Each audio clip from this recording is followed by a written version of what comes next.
Good morning. You know, when I was in my 20s, friends meant a lot. And I still have good friends. I have really, really good friends. I've had the same 7, 8 people in my life for like 30 years. My parking garage is full. There's no spaces available. I got great friends. But I wouldn't jump in front of a car to save a friend. I would for a family. I'd tell my friend, you're going to get hit by a car. You're stupid. I'd jump in front of a car for my family to save my kids' lives. So would you if you have kids. Family over friends. My friends know that. They wouldn't jump in front of a car for me either if they got kids and a wife. Yesterday, LeBron chose friends over family. 3,000 miles, Laker house burning down, and all the young Lakers have to answer questions about LeBron. Magic quit, Genie's hiding, Pelinka, Luke Walton, who knows their futures. And I know all you young 20-year-olds are like, no, come on, man, he and D-Wade are tight. Yes, and that was a birthday party, not a funeral. It was a celebration that LeBron could have missed. In fact, he could have done both. He could have held a press conference in L.A. from his private jet. He's made $250 million in NBA salary alone, and then flown to Brooklyn, or fly to Brooklyn, get off a plane, and go live all over Los Angeles. But the house was burning last night. Fire in the basement. Flooding. One of your kids is sick. And LeBron chose 3,000 miles away in Brooklyn with a friend at a birthday party. D-Wade would have understood. D-Wade's grown up. D-Wade's an adult.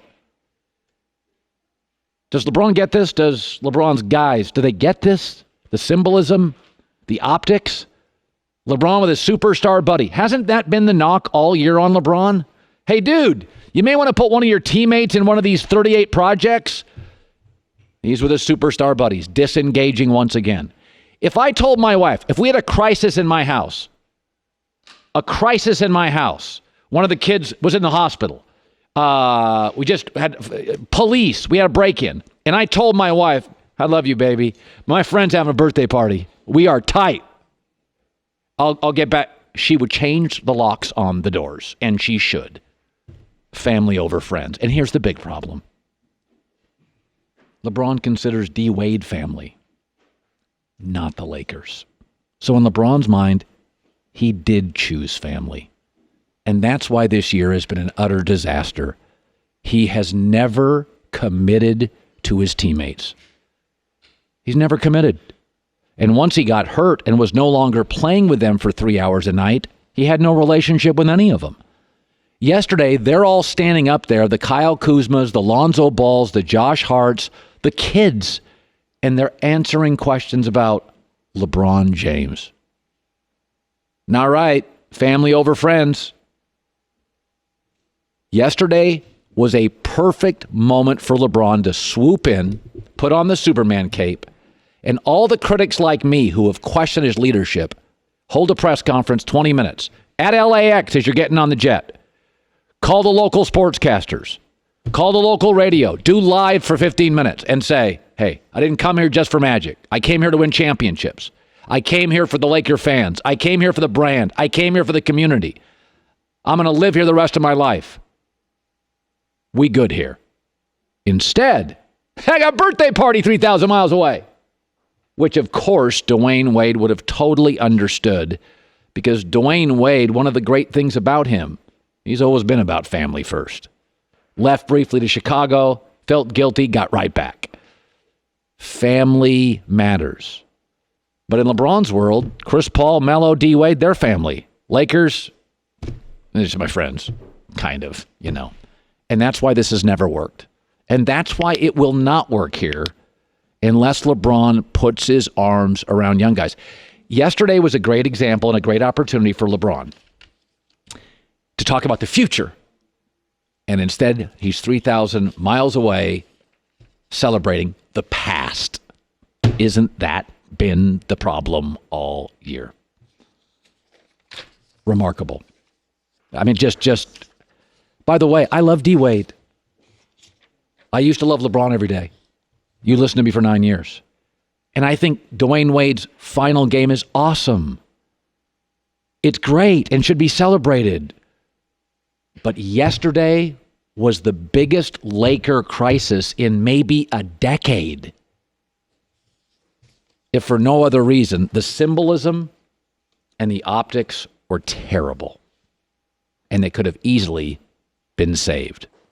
Doug Gottlieb Show, Fox Sports Radio, right after mine, 3 to 6 Eastern, noon to 3 Pacific. Podcast on the Herd Podcast Network, All Ball with Doug Gottlieb. All right, by the way, the whole toxic thing with LeBron James, what do you make of that? Well, where to begin here? Okay, so they go from 17-10 on a trajectory to be a top 3 seed in the playoffs, and then a litany of injuries, and upon his return, they lose to 3 or 4 of the worst teams in the NBA.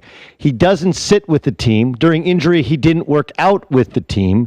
The coach, his job is very much up in the air. The general manager, who is inarguably the greatest Laker of all time, walked in and quit before the last game of the season. Free agents apparently don't want to go there, even though it's LA and the Lakers, and they have plenty of money to spend. Yeah, they got a lot of money. And that's not toxic. By definition, what is happening with the Los Angeles Lakers has a high level of toxicity. Like, Kevin Durant could not have nailed it. In addition, what he was actually talking about was how he's covered, which is accurate, where everyone else has gotten the blame. Everyone else falls on a sword. Rob Pelinka's probably going to get fired. Magic fired himself. Jeannie Buss, people are like, she doesn't know what he's doing. Luke Walton's going to get fired. All of these players are going to be gone. No one blames LeBron James. Well, LeBron got hurt. Okay, fine. The point is that when he was back, they lost to Memphis, they lost to Phoenix. Like, he did play in these games. Yeah, they were bad. And receives very little, if any, of the blame.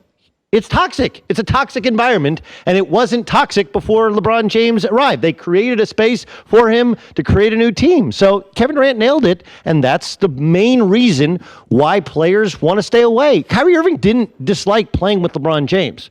Like, LeBron would give Kyrie Irving the freedom to it was Kyrie's best basketball. It's all the rest. It's all the rest. It's all the rest of the stuff. It's just not fun to go to work. You know, Pat, I had a source within the Miami Heat said this one time. LeBron's made $260 million playing basketball.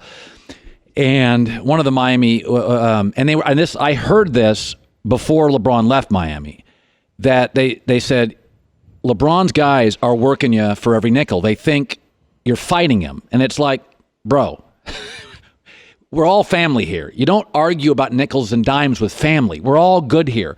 That LeBron's group, sometimes you feel like you're fighting them, not working with them. You're on eggshells. And I like the guys in LeBron's group. I like Rich Paul. I like. You're trying to get into the Space Jam. You're trying to be the Jim Rome character. LeBron, what was that? Oh, you haven't seen the movie Space Jam, I haven't. so you don't know. But the small cameo. I do believe, like for instance, there's rumors today about Kobe taking over the Lakers, and I'm like, that's not going to happen, Ryan. No chance. Kobe is done with basketball. Kobe's brilliant. Like, again, think of how we look at Magic Johnson now, right? Think of how we look at Magic Johnson now. Yeah. Almost like a clown-like character, right? Where he tries to convince us that his smile, I want to get back to being Magic Johnson. Like, dude, wait a second. Now we start to go, wait, Magic failed as a coach. Magic failed as a talk show host. Magic failed twice as an analyst twice, NBC and ESPN. He was awful as an analyst. And so, but based upon what happened last, now we almost clown Magic. Well, yeah, listen, for people who aren't old enough to remember, Magic Johnson is arguably the greatest player of all time. No, There's an argument to be made. He is the greatest player of all time. The gap between Michael and Magic has always been way closer. He got to 9 finals. Now, he didn't win them all because there was another dynasty on the other coast. 2 on the other coast, and he was fighting off the Twin Towers in Houston. Yeah, it was Clyde Drexler and the Portland Trailblazers, and of course his career was cut short because he contracted the HIV. Right? So, look, Magic Johnson is arguably, I don't believe he is, but there's an argument to be made there. He's the greatest player of all time, and he and Larry Bird saved the NBA. Yeah, that's he's the greatest Laker of all time. Yeah, he had the most dynamic personality we had ever seen on a basketball floor. I can still argue it's the best ever. Because he came back, and look, this is a job he wanted. Remember, he stabbed Jim Buss in the back on national TV time and again, saying he wanted to run the Lakers. And he did, and he's run them off the road. But Kobe's brilliant. Right now, Kobe is viewed as the greatest Laker of all time. There's still people clamoring for Kobe to come back. Kobe was every bit the disaster, the PR disaster, signing that terrible contract with the late Dr. Jerry Buss. when he was coming off of Achilles tendon surgery, but because the last time he stepped on the floor in a Lakers uniform, he scored 60 points and then had a great speech and said, Mamba out. Like, Kobe's brilliant, dude. The Pelinka thing's not going to work. He doesn't want to be a part of it. He wants to be a movie and book and digital kind of icon. That's what he wants to be. Quincy Jones. He doesn't want any part of this. Well, that's a good guy to want to be. Quincy's had a heck of a career. But it's like, look, I've done that. I've moved on. Whether he emotionally has moved on, he's going to lead you to believe he has, because he looks at Magic Johnson. He's like, dude, they're killing Magic. What would they do to me if it doesn't work with LeBron? And by the way, every time LeBron fails, Kobe Bryant looks better. I did not love LeBron yesterday skipping out. I think he could have literally done a press conference for 15 minutes, gone live on LA radio or something, done something, because the franchise was in a free-for-all and nobody showed up. No Pelinka, no Magic, no Genie. What did you make of nobody? I mean, basically, Kyle Kuzma, you're the franchise. Answer questions. It was remarkable. Optically, I thought it was a disaster. It's one of the more, if not the most embarrassing part of this season for LeBron, because the Lakers are yearning for leadership. Oh, God, they're dying for it. They're dying for leadership. And he offers no clear desire to be a leader, right? He just doesn't. Now, look, I understand this is classic LeBron James, where he'll never get a coach or general manager fired, but he could get them not fired, right? Sure. Whatever happened with David Griffin in Cleveland, and it leaks out that he was unhappy with it. Like, look, if you walk in and you go like, hey, guess what? You fired David Griffin, I'm not playing. Guess who's not getting fired? Right. Correct? Yeah. So this was his opportunity, and he chose, and I think he believes Dwyane Wade is family. Like he is their family, and he chose family over the place of work, which I understand. Okay, but when the house is on fire, grab a bucket, or you can go running down the street. He was more like, do you remember the Costanza scene when people are running out with the fire and there's video of it, and so instead of helping the women and children, he's running over them? That's essentially what LeBron James did. He was George Costanza when somebody yelled fire, running out of the building, pushing people out of the way instead of helping. All he had to do was show up and be a good soldier. By the way, he still probably could have made the game, right? Like, that's the truth. He could have shown up early, answered questions, been a leader, gone out to private airport or to LAX and flown on a G5 and made it there in time for the conclusion of the game. He could have. Even if he didn't want to, I think if you look at this year, you would have just done it saying, like, his guys would have called him and said, listen, this is a great opportunity. Like, just correct. Sometimes be an opportunist. Yeah, like even if you were a phony. Yes. If you were just fake and inauthentic, you'd be like, I'm just going to do this because it's going to save me some heat for the next 8 days on my brand. Sometimes, and by the way, I you know how I am with authenticity, be who you are. There are times you say certain things to certain people because it's not mean. It's the right thing. It makes people feel good. There are times I've said things to people that I'm like, this is a moment where this person needs support. They need a hug. They need a love. I'm not being totally honest with what I think, but there are moments when you jump in with a life preserver and save people. I thought the Lakers should have been saved yesterday. Okay, by the way, we were talking about this. I think historically people will say Wade's career is better than Dirk's career. Is that fair? I think Wade's career will be seen as bigger. Yes. Obviously, was helped out greatly by LeBron. Yeah, and Shaq and Shaq. But and yes, today they're on the market. Both entered the league today. I'm taking Dirk Nowitzki.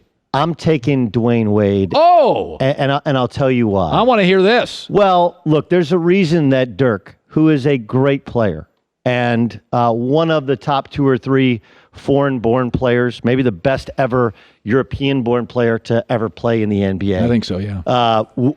Would not be ahead of Dwyane Wade. He's never been a great defensive player. No. And who does he guard now in the NBA? Remember, like, look, Tim Duncan, I don't know what Tim Duncan is now in the NBA as opposed to what he used to be, right? Nobody posts up anymore. He was really a center back then. It's funny that people will they'll sling arrows at you saying that. But the reality is Karl Anthony Towns is so great, but he was born in the wrong decade. Karl Anthony Towns in the 80s would be an all-star center. Now sometimes I think he gets lost. Anthony Davis. I don't know if Karl Anthony Towns is the guy. I think Anthony Davis and Karl Anthony Towns, they are versatile enough that they can't, because they can shoot, they can face the basket, they can't, and they have great feet. They are really good in this era. I think Karl Anthony Towns, the reason he wouldn't be great in a previous era is everybody doesn't think he's tough. Everybody thinks he's not about winning, and he's about all the other things. So He's a Dirk, little you bit don't soft. think would be the bigger? No, look, there's a reason they've lost 7 times in the first round in the playoffs, because he's not a great passer and he's not a great defender. He's an incredible shooter, an incredible shot maker, and a great dude. But in this day and age in the NBA, if you're not a shot blocking big guy, you got to be able to guard 1 through 4. Dwyane Wade can. Dwyane Wade's more like, he's the Derek Jeter of basketball. Where was Derek Jeter the best player in baseball? Maybe one year. He didn't have the best range. Okay, but when the game is on the line, there's only one guy you wanted that ball hit to. There was only one guy you wanted at bat. When the game is on the line, I would take Dwyane Wade over most anybody in the NBA. He was more clutch than good. Like he was always, Derek Jeter was always really, really good. But he had this seeming ability to dial up his greatness when greatness was called upon, competitive greatness. And Dwyane Wade had that, and Dwyane Wade was a versatile defender. Was he ever a good shooter? No. But even though the NBA does value shooting, because you now can put shooting all over the floor, it allows for great, and you got to be great at drivers, getting by your man, guys that can get to the cup. And he could get by seemingly everybody, and then he had the ability to have be a big shot maker. I would take Dwyane Wade, and I would take Dwyane Wade because of his defensive versatility, his toughness, and his competitive greatness. By the way, I heard a little thing yesterday. So there's a sense that Kevin Durant's leaving. Small J journalism. But I trust the person. Yes. So Kevin Durant leaving to New York. And somebody said, be careful. When Kevin came to Golden State, the pitch by Joe Lacob, who is a venture capitalist with a lot of money in tech, was, young man, I'm going to open doors no other owner will open. And a friend yesterday told me, he said, he's in the venture capital space. He goes, Kevin is in on all the right companies up there. James Dolan's not getting him in those companies. That Joe Lacob has gotten Steph and Kevin Durant the kind of opportunities in tech where they'll be billionaires potentially. And that was the sales pitch that nobody talked about. And we all think Kevin Durant wants to go to Hollywood, and he's got a Hollywood company. But he's going to make $1 billion in his tech investments because Lacob. And James Dolan is more into his own band, and this is the hidden secret sauce in him staying in Golden State. Okay, can I give you my own small J? All right. Okay, I've been told that this is big for the league to fix the Knicks. What do you mean?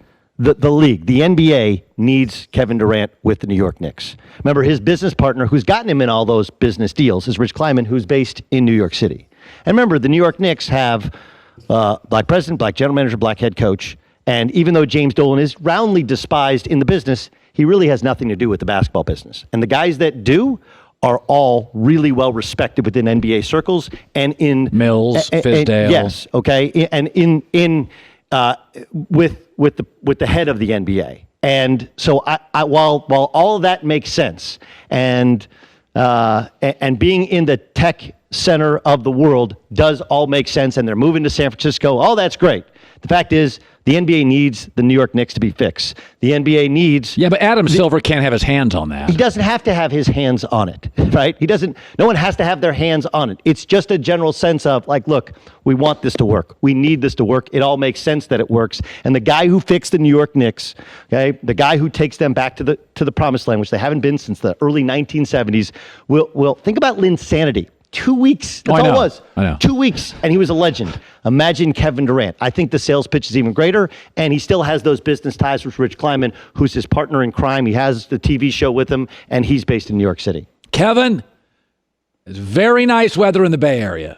So now Oklahoma City ends up finishing with a 6th, not an 8th seed, very close. They don't have to face the Warriors. Good for OKC. Portland won. They were trying to lose. They weren't playing anybody, but they won. They went from a 4 seed to a 3 seed. I'm not sure that's good for Portland. Houston Rockets, 2 seed to a 4 seed. Not good for Houston because they have a tough opening draw. So I thought I would go west to east, and I would give you my belief, kind of my opinion. I watch a lot of NBA. I got my season pass on what I think is going to transpire in the first round of the NBA playoffs. Little music maestro, and here we go. Let's start in the West. The Warriors, the number 1 seed, take on the Clippers, the number 8 seed. The Warriors have won 16 of the last 18 games against the Clippers. They absolutely own them psychologically. This is also a game in which you got 2 teams that can hit threes. The Warriors are the best three-ball shooting team in league history and number 1 in 3 percentage this year. Guess who's number 2? The Clippers. The Clippers mostly played their butts off, had great chemistry, and I think that matters a lot in the regular season. Where, let's be honest, a lot of the star-driven teams kind of mail it in parts of the regular season. But once you get to the playoffs, and I get the Warriors' talent and their urgency, they'll get rid of the Clippers probably in 4 games. The Clippers are a great story. I think they're going to be better next year, but their big advantage this year was effort, and that dies in the playoffs. Warriors win easily. Next up, Rockets Jazz. Best first-round playoff series. Not that there'll be an upset, but I think Utah's going to win some games here. Utah is the best defensive team in the West. Quinn Snyder is arguably the best coach in the West. They have the best rim protector, Rudy Gobert, in the West. What Houston doesn't have, many shooters. And that's their undoing. Houston has played very well. They split their 4 games this year, 2-2, and they both have the 2 best records in the NBA since the All-Star break. These are the most efficient teams playing in the league right now, but the Rockets have more talent. They're 20-4 in their last 24. But I'll tell you, I feel bad for Utah because I really like Utah. I think you can make an argument the best team in this league is the Warriors, the second best team is Houston, and the third best team's Milwaukee or Utah. But I just don't think they've got the ammo from the perimeter to beat the Rockets. Blazers Thunder. Blazers a 3rd seed, Oklahoma City a 6. Now the Thunder dominated this series. I saw a couple of games. They won 4 out of 4 games. This is all about Westbrook. If I get the efficient Westbrook, shoot 17 times, distributes to Paul George. Paul George's never been a great playoff player so far in his career. He's been a great regular season guy. The Blazers have played very well, but they lost Nurkic to an injury. They've still gone 14-3 in their last 17, and C.J. McCullough's back after a knee injury. But the Thunder are a very, very, very good home team. I thought they played very well last 4 or 5 games down the stretch. They're healthy. They're ready to go. A lot of it's Westbrook. I think if the Thunder win the first game or 2 of the series, they feel good about themselves. They go on the road, then Westbrook is not going to unravel, and I think this will be a fairly quick series. Thunder win it in 5. Westbrook finally gets out of the first round. There, I said it. Finally, Nuggets Spurs. I think the Nuggets are a bad matchup for San Antonio. Nuggets got nothing but guys who can hit threes. San Antonio's well coached, but mostly shoots mid-range jumpers. The Spurs are a terrible road team. The Nuggets are a great home team without altitude. In fact, the Nuggets were 34-7 at home. Now, I will say this. The Nuggets' great strength is their depth. But the Nuggets' top 3 scorers have never been in the playoffs.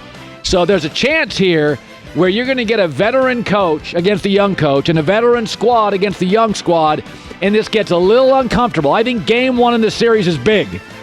I think the Nuggets need to win Game 1 of this series at home, feel good about themselves, because I think they're going to be a little tight. I think San Antonio's got a great coach, a great staff, and they have been through these battles before. If San Antonio pulls off an upset in Game 1, watch out. Grab your buckets in Denver and bail water, because it could be a scary series. But I'll take the Spurs winning a couple, but Denver winning the series. Let's go to the East. Bucks Pistons. Wouldn't watch it if it was in my backyard. It will be a 4-game sweep. It won't be close. On both ends of the floor, Milwaukee's significantly better.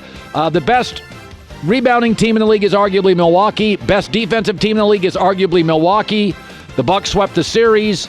The Pistons are okay at home, dreadful on the road. They have the worst road record of any playoff team. You know, you could make an argument if you live in Michigan, you would have been better served having Detroit tank at the end of the year and get a lottery pick. They got no chance to win this series. Blake Griffin, by the way, has had a good year. Blake's had a good year. I'm not a huge Blake Griffin fan, but he's played a lot of games. He plays a lot of minutes, but they are completely outmatched in this series. Celtics-Pacers. Indiana is a great story, but once they lost Victor Oladipo, we talked about this, their ceiling got way low. They're another team like the Clippers. They got here on effort. They bust their tail. They're well coached. But effort is not going to win it for you in the playoffs because Those effort nights, you win 10, 12 games in the NBA because you just work harder. In the playoffs, everybody's working hard. Celtics have won 6 of their last 8, including 2 against Indianapolis, and the Pacers did not play well down the stretch. Listen, people figured them out. After Victor got hurt, they played well for about a month. People have figured out. They struggle to get buckets. Indiana's all about defense. So some of these games will be ugly, but the Boston Celtics will win probably in 5. All right, this one is interesting. I think we could have a potential upset here. The 3rd-seeded Sixers against the 6th-seeded Nets. Here's my problem with Philadelphia. They have way better talent. But here's a problem. Tobias Harris was added in the season. Embiid may not play this weekend. Simmons and Jimmy Butler, they haven't played enough together. This reminds me of Duke at the end of the college basketball season. They had all these kids. They all got separately hurt. Duke just didn't have any experience playing together. Philadelphia split the season series with Brooklyn. Brooklyn's playing with house money. D'Angelo Russell. These guys, there's no pressure on them. The pressure is all on Philadelphia. Philadelphia has got one playoff series win with all these guys. Embiid may not play. I don't want to call an upset because Philadelphia's talent disparity is so great in this series. If I said take the 5 best players, you'd go Embiid, Jimmy Butler, Simmons, then you'd probably go D'Angelo, Tobias Harris. 4 of the 5 best players are with Philadelphia. But I think the Nets push back, win some games early, pressure's on the Sixers. Finally, Raptors Magic. Kawhi Leonard sat 22 games. There's a reason. They didn't want to get swept in the first round. Raptors their best player is rested, ready to go. They're a deeper team. I'll give Orlando credit. They got into the playoffs. I mean, it's the East, but they got into the playoffs. They call something in the NBA win shares. Kawhi's number 3 in the NBA. Jordan 1, LeBron 2, Kawhi 3rd. So he's on a lot of winning teams. Some of that's just San Antonio, though. I think the Raptors, much like Virginia basketball, off being humiliated last year in the playoffs, will come hard. They'll be aggressive. They've got their star rested. And I think Toronto, and I think Orlando knows it. It's a 2 versus 7. The bottom of the East is really bad. It's really bad. Whereas the bottom of the West, San Antonio, Clippers, interesting. Clippers can hit threes. San Antonio's well coached. DeRozan and LaMarcus Aldridge are stars. So there you go. I don't have any upsets. I do think Utah will make Houston uncomfortable. I think the Nets will make the Sixers very uncomfortable. Milwaukee, their biggest issue is staying awake. They may doze off from time to time against the Pistons in that series. That is a complete and utter mismatch. I was thinking of something. I'm going to save it. Ric Bucher's up next. Save this gem. I thought about something driving in today. Heck, I'm going to do it. So I was thinking about this. I'm a big believer that if you struggle in life, it better prepares you for later in life. Right. Failure, obstacles.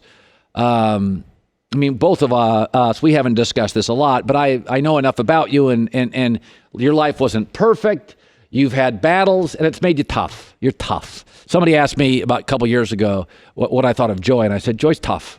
Thank you. Joy's tough. She can handle herself. She's tough.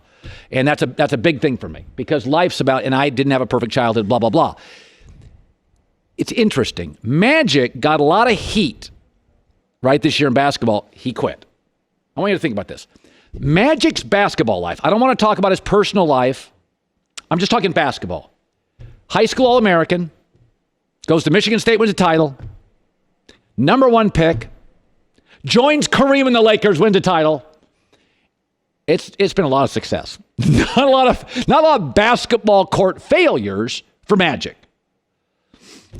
LeBron got cut by his high school team. Last 2 years in college, didn't win. Got the you-know-what kicked out of him for 6 years in this league before he won. Had to make his way through 2 dynasties.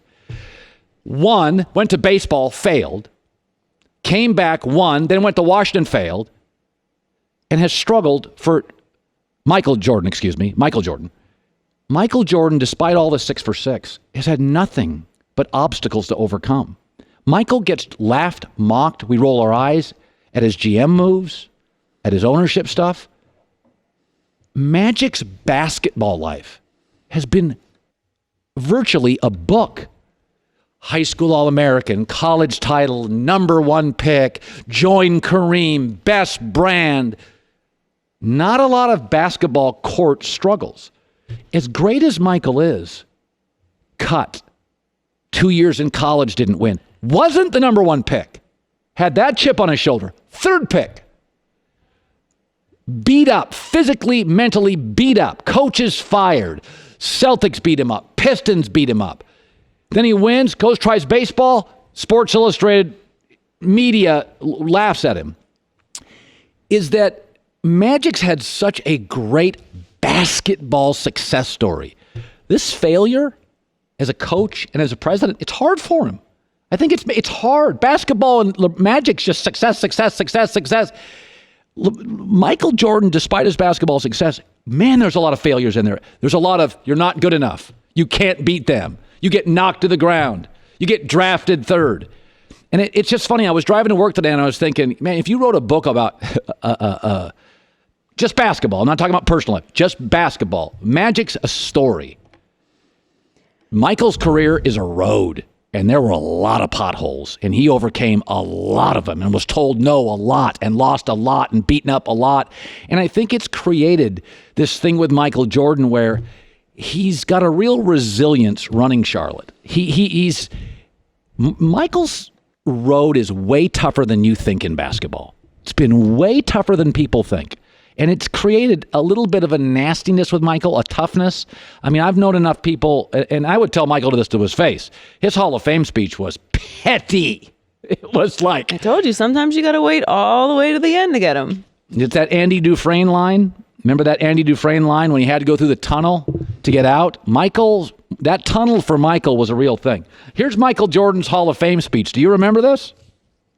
And then there's Leroy Smith. Now, you guys think that's a myth. Leroy Smith was a guy, when I got cut, he made the team on the varsity team. And he's here tonight. He's still the same 6'7" guy. He's not any bigger. Probably his game is about the same.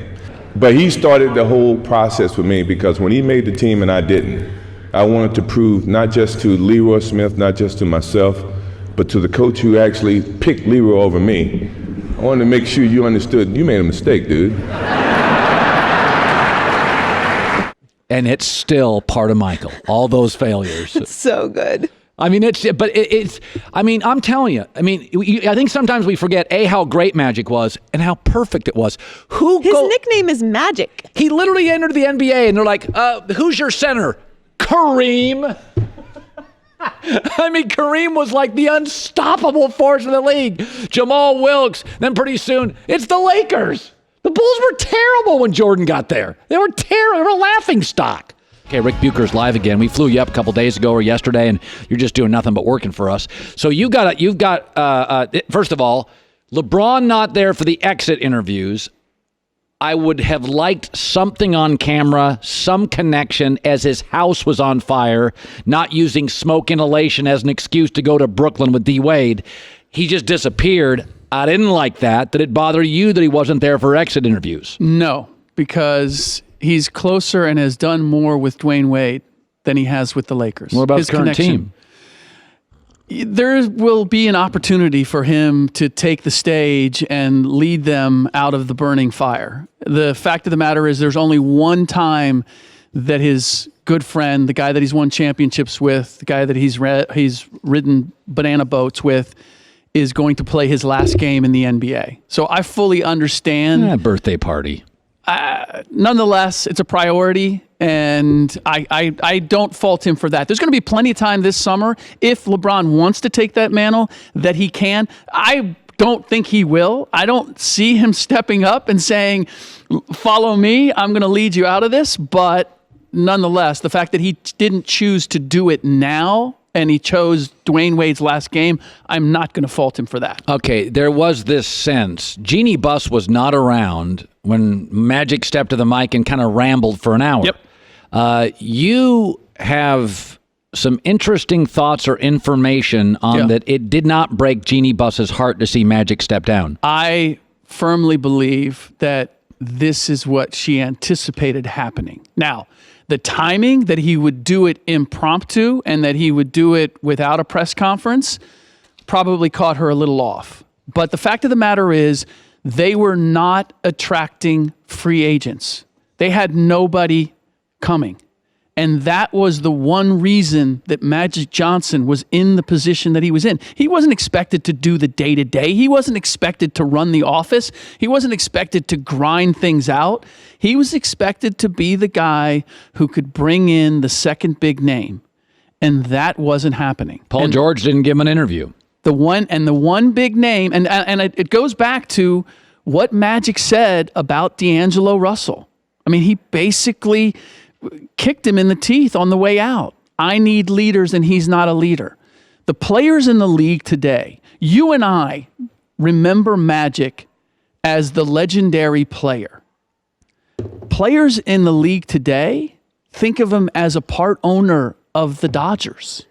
And movie theaters and business executive, and look at what he did post-career. He's not beholden to them.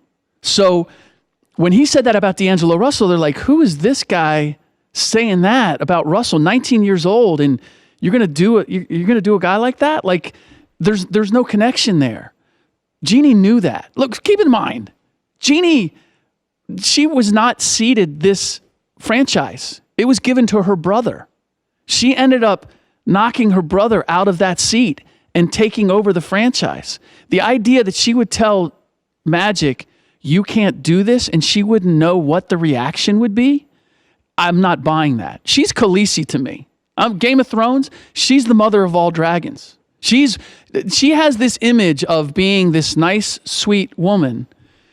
She's a great businesswoman. I have no doubt that you talked about it, I believe, yesterday. She needed to put her big girl pants on. I believe that she did. That's why the tweet and the emojis, it was, I'm not going to have this blood on my hands. Magic, thank you so much. I love you. But she got exactly what she wanted, which was Magic out the door. So who's next? Who gets this job? Who turns this franchise around? The big determination is going to be this summer. If Rob Pelinka can get Kawhi Leonard into a Lakers uniform, then he's the guy. If not, then I would expect that they will be looking to see who else can run this. But that is the big fish, in part because everybody knows Kevin Durant's not coming to the Lakers. Kawhi Leonard's the only other free agent star on that level. She wants Kawhi Leonard, and she wants him as much, I believe, because if he doesn't come to the Lakers, he's going to the Clippers. And this is what I love about this situation, is that we have a Steve Ballmer Jeannie Buss battle going on in LA for the big star. And for the first time, possibly, the Los Angeles Clippers will have the biggest star in this market. And I don't know that Jeannie Buss wants to see that turn. I've always said, no matter what happens, the Lakers will always be the franchise in this market. But they have not been to the playoffs for 6 years. The Clippers have been on a run. If they get Kawhi Leonard and LeBron James is fading, things could change. Wow. Coach will be who next year? As of right now, it's Luke Walton. I mean, I don't see any change happening in the present until there's a decision made on Rob Pelinka, and if they have to go in a completely different direction, then they would have that opportunity. But as of right now, everything that I'm hearing is it's status quo with Luke Walton. Okay, one more thing. We've used you a lot this week, so we want to give you a break here. Good source yesterday, venture capitalist. Yes. I don't know a lot of them, but I occasionally work out at a place that has a few of them. And when Joe Lacob recruited Durant to the Warriors, one of his promises is, I'm going to get you indoors in Silicon Valley and make you bloody rich. Yep. He has. Yep. I was told yesterday by a venture capitalist that Kevin's in on some unbelievable Silicon Valley investment opportunities. He's on all the right ones. Mm-hmm. New York Knicks can't offer that. Is that Lacob's going to do something here, Silicon Valley with Durant. Durant's got a Hollywood connection to keep him for at least another year. He already has those connections. He's already been building those connections. And those connections will not be, it's not as if Joe Lacob is the gatekeeper to all those venture capitalists. Does he have connections? Yes.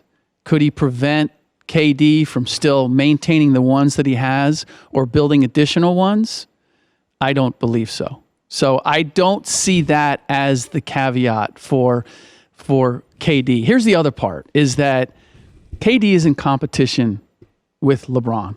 Let's face it. Yes. On and off the court. Agree. And as long as he's in Golden State, and you and I have talked about this before, it's always going to be Steph's team. He's always going to be part of the gang.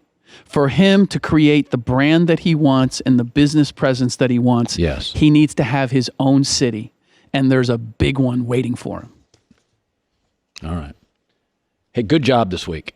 Hey, thank you. Don't want to waste any time. Bill Plaschke, an award-winning columnist for the LA Times, at that press conference yesterday. New radio show. Catch Bill Plaschke Sundays on Fox Sports Radio, 10 a.m. to 2 p.m. Eastern. Let's have Bill Plaschke join us via his phone. We don't do a lot of phone interviews, but Plaschke's always got good stuff. Billy, how are you, and what did you make of yesterday's press conference? It was the most shocking thing I've seen in this town, I think, ever, as far as that's concerned, Colin. I mean, I've never seen such an impromptu. 1 minute Magic is joking with me. He's got his arm around me saying, "Oh, Bill's here. We got to have a press conference." And the next minute he's walking, putting his back to the wall and saying, "I quit." It was absolutely stunning the way he did it. Disappointing the way he did it. Very disappointing. Because you all discussed this, I'm sure. Very disappointing. But you know, at the end of the day, not surprising. That's kind of how Magic rolls. That's what we all talked about. I've talked about it on the show with you before, Colin. You know, he doesn't stay with one thing very long. He gets distracted easily. He got mad that he wanted to fire Luke. He wanted to fire Pelinka. Jeannie wouldn't let him do either one. He got mad and said, "You know what? It's free agent season. It's draft season.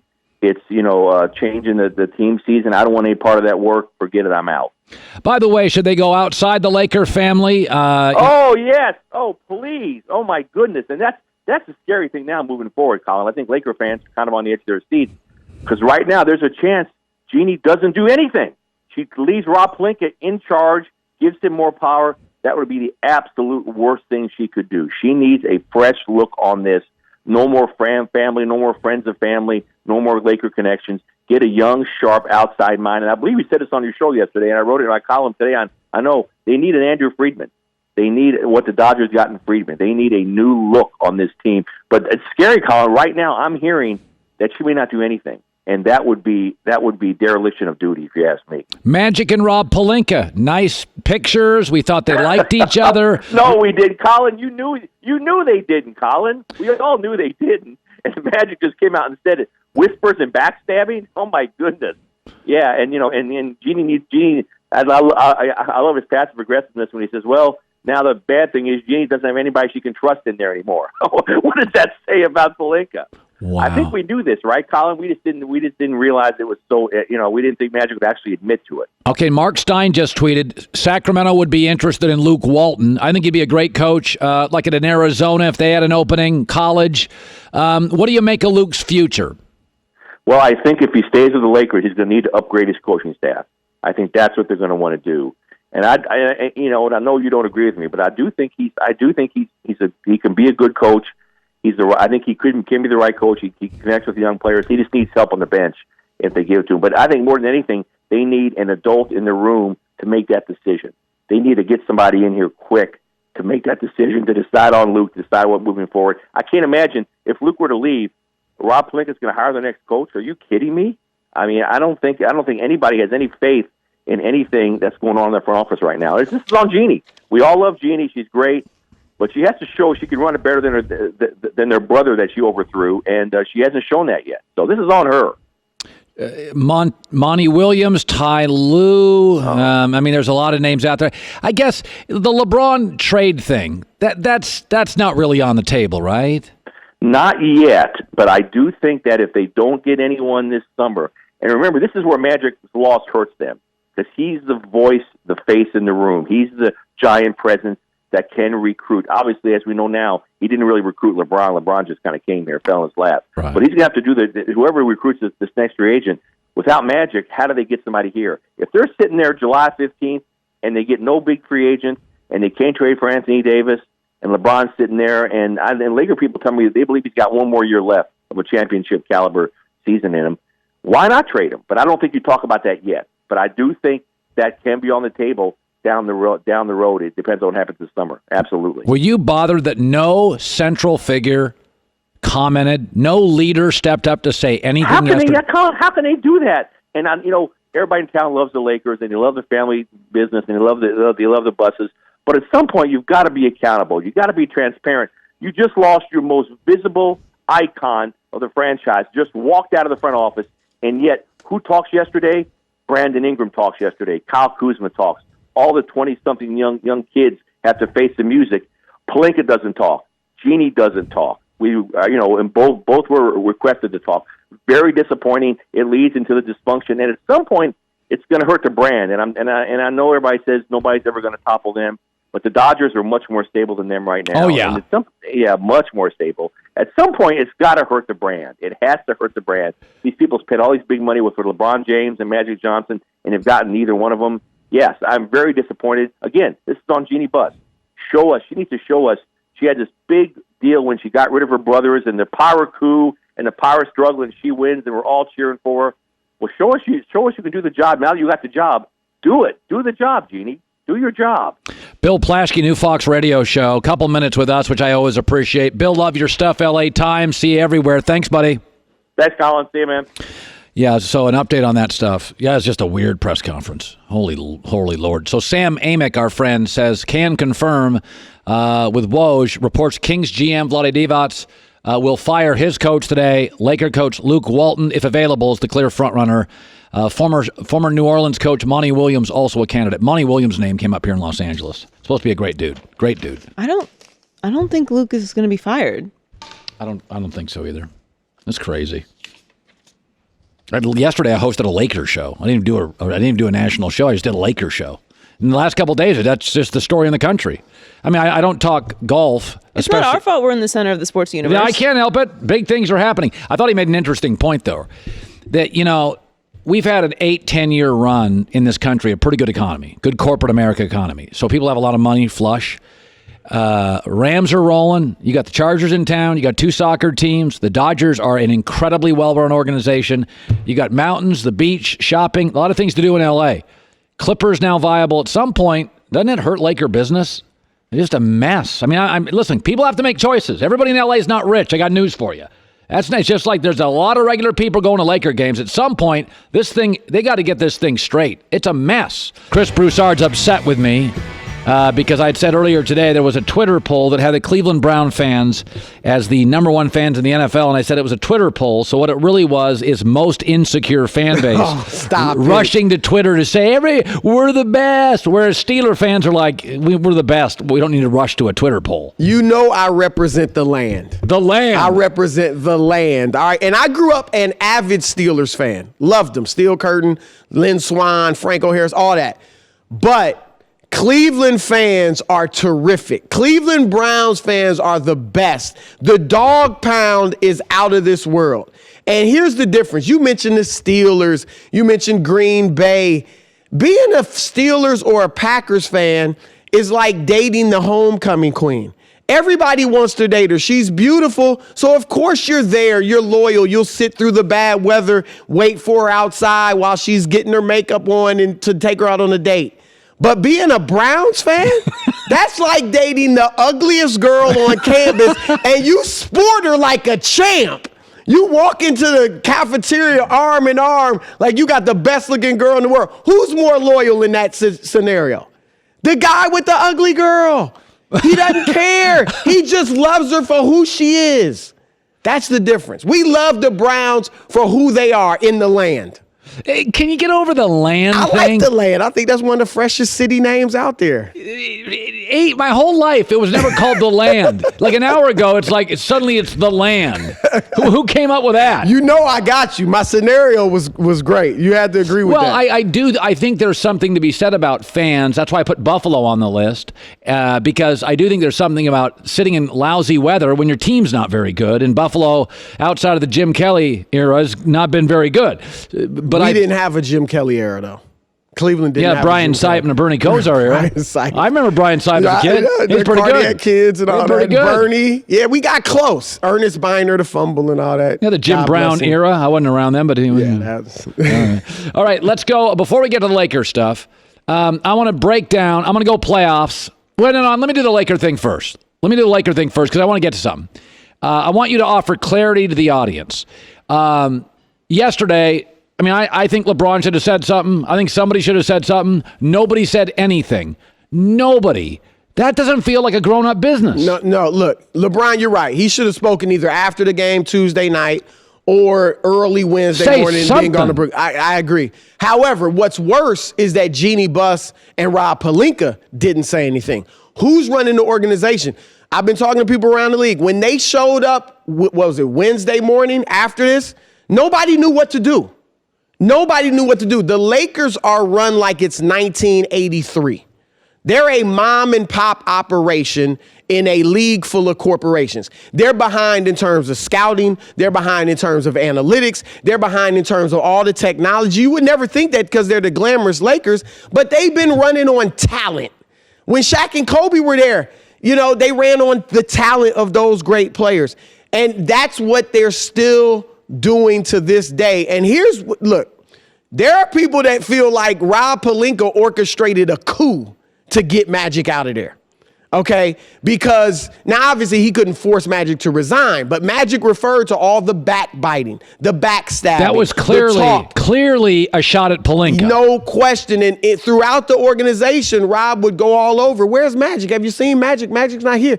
And letting people know Magic's never around. Okay, so and that got to Magic. Magic Johnson, you don't have to put up with backbiting and all that stuff. So Magic's out. The feeling is that Rob knows the Lakers are way behind the times. And so now that we'll see if he ends up with the power. But now that he has the power, his plan is to get them back up to speed like a 2019 organization should be run. Bring in a GM under him, probably a young, hot GM, because a lot of the older guys don't really like Rob and trust him and may not want to work for him. But bring in a young, hot GM, build up the infrastructure of the front office, just like all the other hot teams are, and then Rob will look like the genius. And that would work out for the Lakers because that's what they need. They could go other routes. We've all heard David Griffin. I think they got to sit down with David Griffin.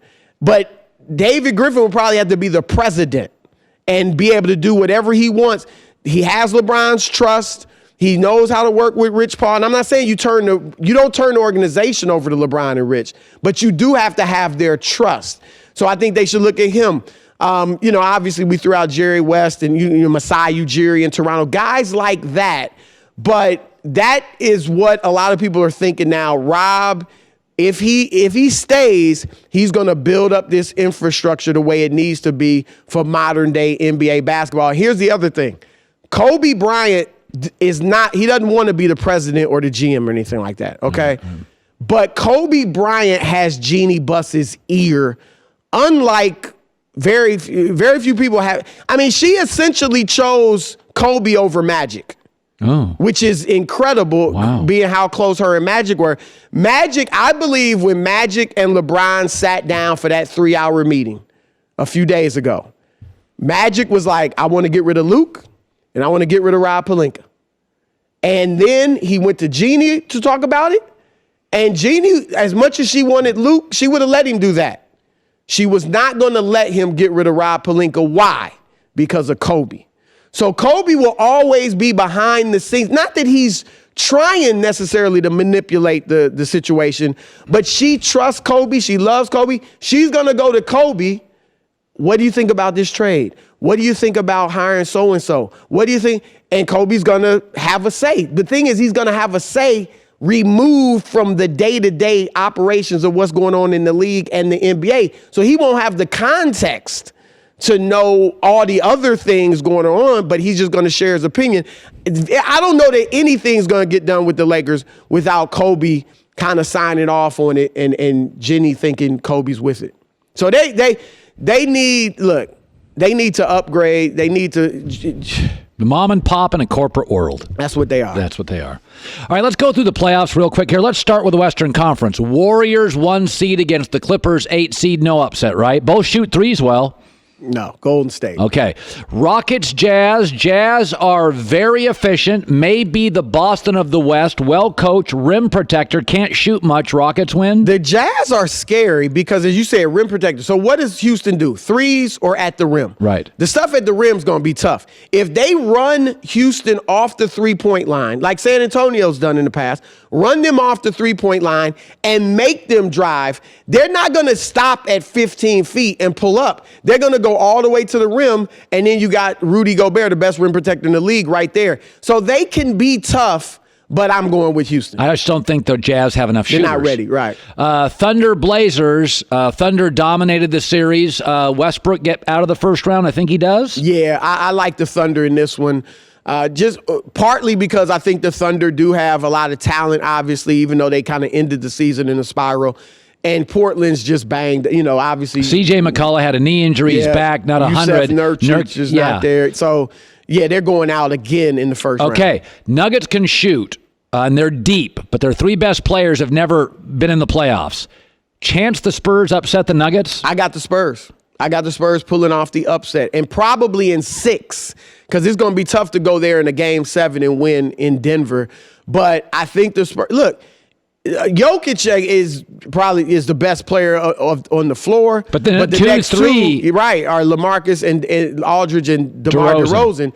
They obviously, as great as Mike Malone is as a coach, and he's second on my Coach of the Year ballot behind Mike Budenholzer, obviously Pop's got the edge. And the big thing is, as you said, experience. And in the playoffs, you need a guy that, when all else fails, can just break down the defense and get his offense off. Denver doesn't really have that type of guy, as good as Jokic is. So I like the Spurs for the upset. Okay, so you got Warriors, Rockets, Thunder, Spurs over the Nuggets. All right, let's go to the East. I'm going to tell you quickly, I got the Thunder upsetting San Antonio. Well, I don't know if it'd be an upset, but beating San Antonio in the next round, and Golden State, OKC in the conference finals. Golden State winning. OKC in the Western Conference Finals. Yes. It'd be a shame to see them upset by Portland. Westbrook is awesome. Say it. Let's go to the East. He's very talented. Let's go to the East. Bucks, Pistons. They could. Apathy is the only roadblock for Milwaukee. This is a massive. Right. Blake Griffin. Credit to Blake Griffin. I watched the Pistons play about 2 weeks ago. Blake's had a great year. So he's maybe the third best player in the East, fourth best player in the East. He's had a great year. He has had a very good year. Blake is a great player. Blake should be a Hall of Famer. Yes. Right. Blake is a great player, but I think we're overstating it. He's in the East. They're the 8th seed. If you're that great in the East, you shouldn't be the 8th seed. That's all I'm saying. I think he's playing more. He's handling the ball. He's shooting threes more. It's nice, but Celtics, Pacers. I think the Pacers, when they lost Victor Oladipo, played with a great deal of heart for about 6 weeks, and I think they've been sort of unveiled. They don't have enough shot makers. Nah, it's Boston, but it'll be tough. But Boston. Okay, Raptors over the Magic, not close, right? Raptors. Okay. Sixers players: Tobias, Simmons, Butler, Embiid. Embiid's hurt. Their best 4 players haven't played that many games together. I think the Sixers are vulnerable in the first round.